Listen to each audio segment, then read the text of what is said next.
Começamos o programa desvendando um pouco mais da cultura desses povos nórdicos com a ajuda desse pesquisador da cultura viking, que está hoje nos ajudando aqui, que é o escritor Tiago Brito.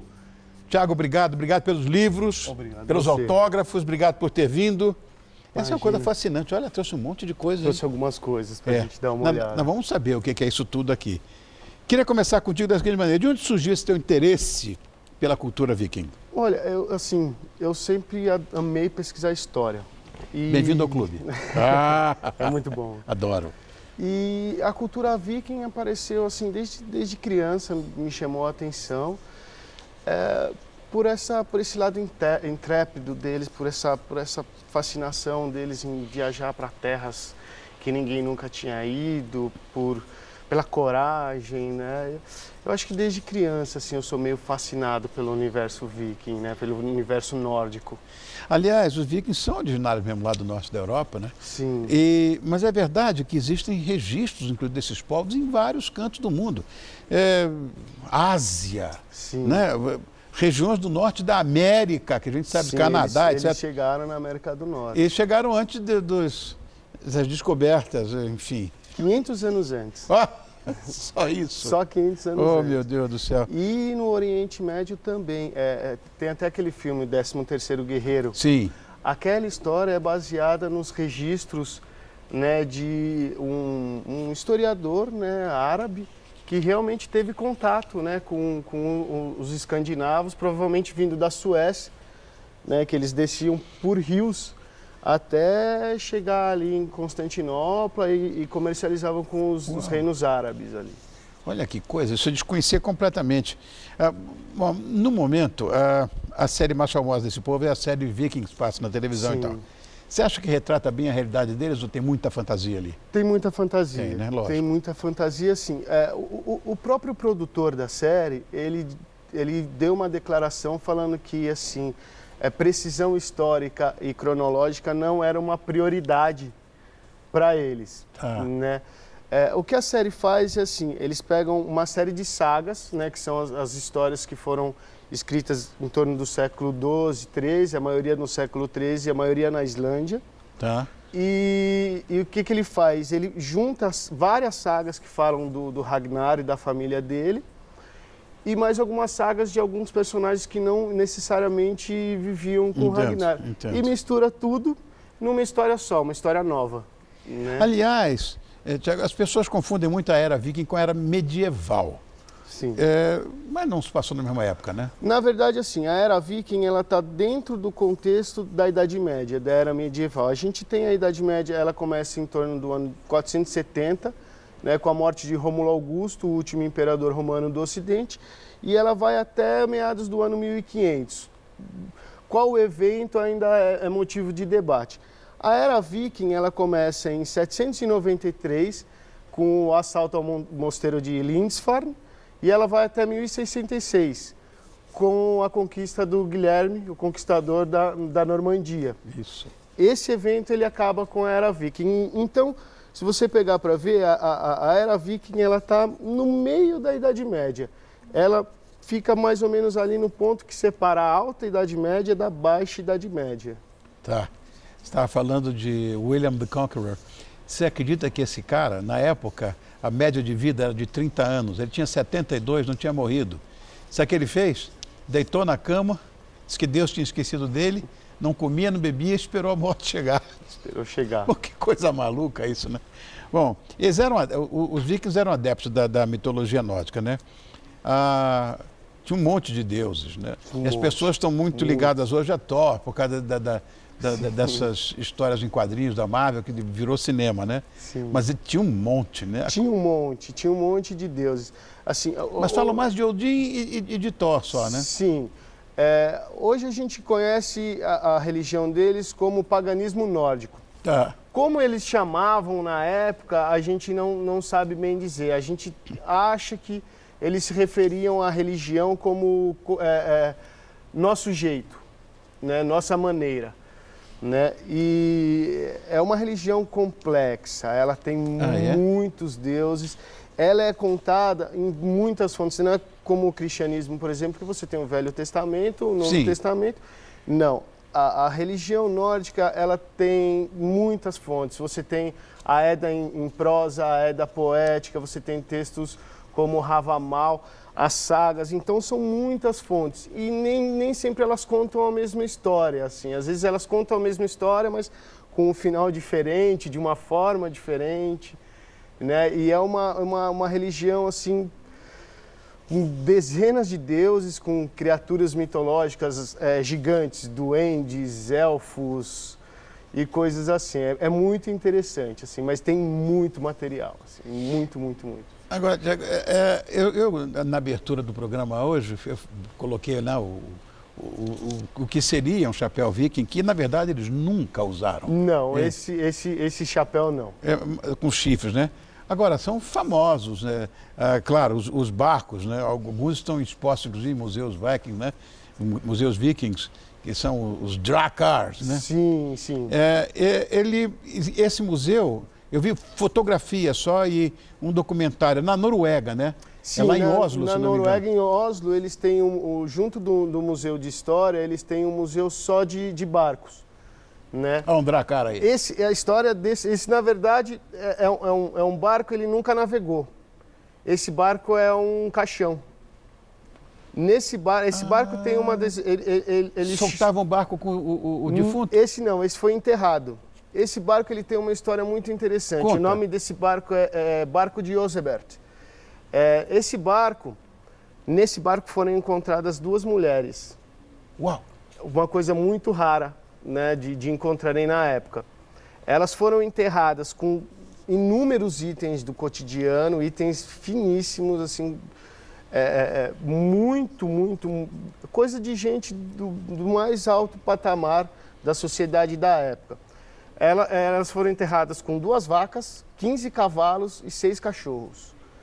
E acredite-se que uma das mulheres que foi enterrada nesse barco foi sacrificada para acompanhar a outra para o outro mundo, né? Esse barco é muito importante porque ele mostra para a gente hoje que a mulher, naquela época, ela conseguia atingir o status político alto. Porque, na verdade, esses povos foram o primeiro que deu uma aula de igualdade de gêneros, né? Igualdade, eu não diria. Tá, mas qual era o papel da mulher viking? O papel da mulher na sociedade escandinava não era assim muito diferente do que você tinha na região na época. Tá. O que a mulher escandinava tinha, ela tinha alguns direitos a mais, né? E ela pode-se dizer que era, em certos aspectos, um pouco mais livre, né? Mas a sociedade escandinava da época era uma sociedade extremamente hierarquizada e muito provavelmente patriarcal. Então, assim, apesar delas... Esse túmulo também é muito importante. Esse túmulo foi descoberto no final do século XIX e você tem um guerreiro, que até então se achava ser um guerreiro, deitado aqui, enterrado com armas, e 2 cavalos, né? No ano de 2007 fizeram um exame de DNA e descobriram que não era um guerreiro, era uma guerreira. Uau! E essa é a primeira evidência das mulheres guerreiras, né, vikings, de que realmente pode ser que as mulheres acompanhavam os homens nas expedições, não como acompanhantes, esposas ou escravas, mas como companheiras em batalha. Olha isso. Essa é a única evidência que a gente tem disso. Até então, são só histórias das sagas. Muito interessante. Bom, eu sei que eles adoravam jogos de tabuleiro. Você trouxe aqui, né? Sim, eles adoravam jogos de tabuleiro, assim, vários tipos. Esse talvez seja um dos mais famosos. Ele chama Mesa do Rei, né? O objetivo desse jogo, para quem é a peça branca, é defender o rei. Para quem é a peça preta, é conquistar o rei. O certo, o que eles faziam? Você tem que jogar 2 vezes com as peças brancas e 2 vezes com as peças escuras. Sim. Você movimenta ele assim, nunca na diagonal, sempre em linha reta. E você pode movimentar quanto você quiser, né? O rei também. Nessas casas do canto e nessa casa do meio, só fica o rei. Como você captura as peças? Vamos supor, né, eu tenho aqui essa peça aqui e essa aqui. Para você tomar uma peça, você tem que colocar ela nessa situação. 2 do lado ou, né, nessa situação aqui, no meio. Ela Sei. tem que estar entre 2 peças. A não ser que você se coloque nessa situação. Vamos supor que essa peça está aqui e você movimentou essa daqui para cá. Aqui você não perde essa peça porque foi você que movimentou. Entendi. E com essa jogada você pode fazer isso Aí e pegar pega essa a peça. Tá. O jogo acaba com a conquista do rei. Tá? Só que o rei é diferente. O rei ele só é conquistado quando ele está nessa situação. Com 4. Cercado com 4 lados, ou se ele está aqui no meio e cercado, por exemplo, ele está aqui, né? E ele está cercado por 3 lados. Mas esse lugar aqui é o lugar do rei. Entendi. Eles amavam. Eles amavam. Inclusive, você tem esse túmulo que a gente mostrou da Sim. guerreira, ela foi encontrada com um jogo desse tabuleiro embaixo da cabeça. Uau. Isso quer dizer que ela era uma estrategista, uma líder, uma guerreira importante. É muito comum você encontrar túmulos com jogos, né? Eles amavam tanto que eles queriam levar para outra vida os jogos deles. Ai, que E eles amavam aposta acima de tudo. Não era só jogar, era também apostar. Entendi. E essas coisas todas que estão aí? Aqui é uma ferramenta, seria a ferramenta básica do dia a dia. Tá. É uma faca simples, né? Um mini sax. Sax é como eles chamavam a faca principal deles. Tá. Né? E servia para tudo, servia para fazer pequenos reparos, comer e tudo mais. Essa aqui é uma réplica de um jogo como esse que foi encontrado, eles fizeram essa réplica. Eu trouxe também alguns martelos de Thor. Isso é um dos itens mais encontrados em túmulos. E isso mostra pra gente a popularidade de Thor na época. A gente acha que ele é só popular hoje? Não. Não, era na época também. ele talvez fosse um dos deuses mais populares, porque esse Não mais do que Odin. Não mais do que Odin. Odin é o que eles chamam de All-Father, o pai de todos. Pai de todos, é. Mas isso é um item muito popular, muito fácil de encontrar em túmulos, né? Um pingente com um martelinho de Thor. E aquela runa ali? Aquela runa é a runa P, também é a runa de Thor. Eles carregavam runas, só uma letra, alguma coisa assim, que às vezes tinha um poder mágico, geralmente ligado à proteção em batalha. Sei. Né? E esse daqui talvez seja o mais interessante. Esse é um cristal. Esse cristal fazia parte da tecnologia de navegação deles. Quando estava nublado, eles pegavam uma pedra como essa e apontavam para o céu. E essa pedra ela tem uma característica ótica que você conseguia ver o sol mesmo quando estava nublado. Ela meio que filtrava a luz do sol e você conseguia posicionar o sol num dia nublado onde você não ia conseguir navegar. Com essa pedra você conseguia. Seria um quartzo hialino, uma coisa assim? Isso, exatamente.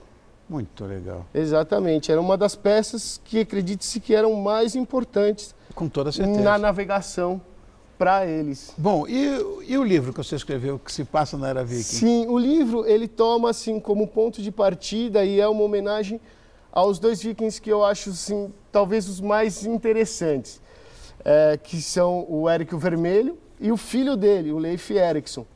O Leif Erikson é o viking que chegou à América. Isso.